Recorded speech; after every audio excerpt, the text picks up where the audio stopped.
Assalamualaikum warahmatullahi wabarakatuh. Perkenalkan, saya Muhammad Rifki. Saya dari Badan Instansi Pencarian dan Pertolongan, tepatnya di Kantor Pencarian dan Pertolongan Banten. Saya adalah peserta CPNS Latsar Anggaran 2025. Selanjutnya, tugas kali ini hari kedua agenda 3. Rasanya seperti baru kemarin, kita membuka modul manajemen ASN dan Smart ASN. Bahasan langsung tertuju pada Undang-Undang dan Kode Etik ASN. Undang-Undang Kode Etik ASN kita merujuk pada regulasi yang mengatur standar perilaku dan moralitas bagi aparatur sipil negara.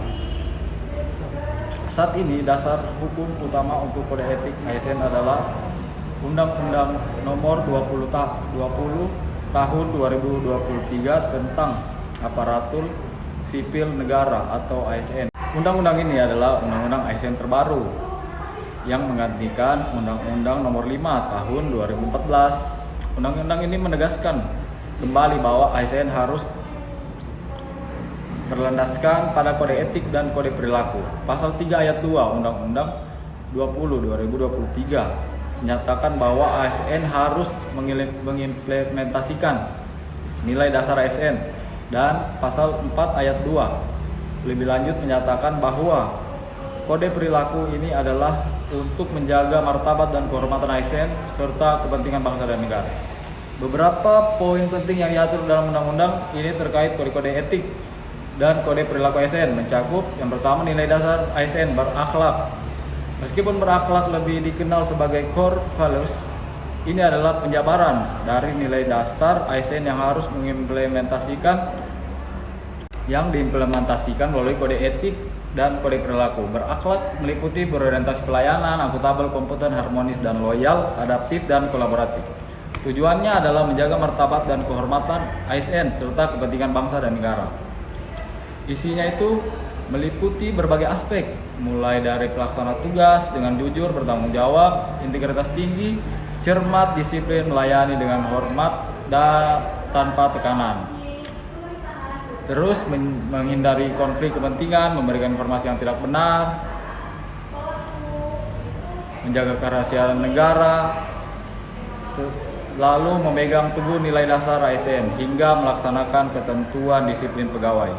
Kemudian selanjutnya kami langsung ajak ke ranah kode etik ASN.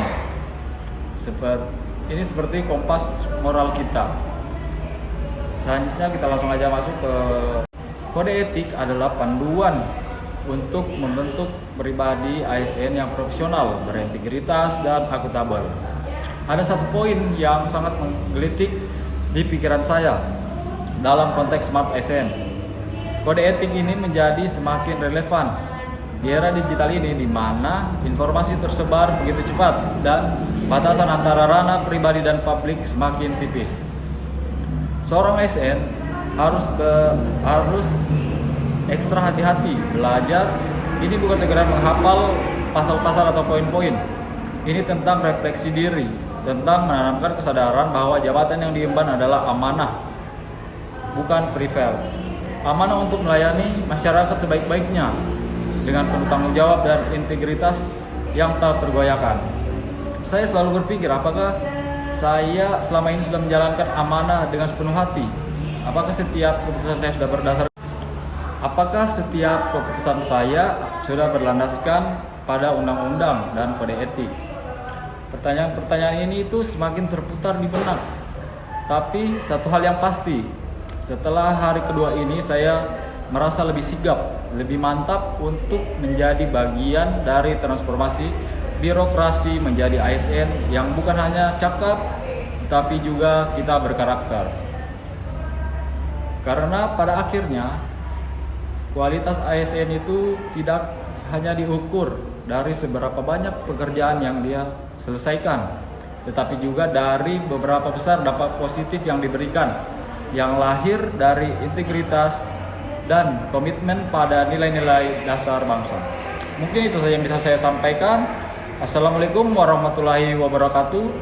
We are family. Afiknam Jagat Samagram.